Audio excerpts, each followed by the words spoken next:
To blur your video background, first of all go to Effects, search here Gaussian Blur and add the Gaussian Blur effect to your video clip.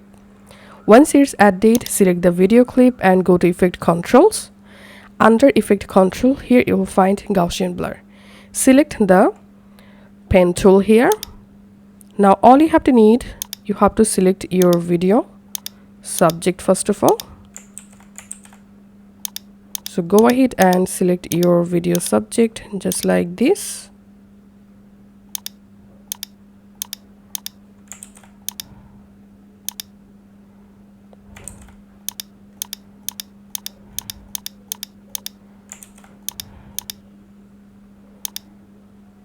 Once you successfully selected your video part, once you selected your entire subject in your video, now click on this toggle animation next to mask path and then click on this play button and this will track your entire video subject.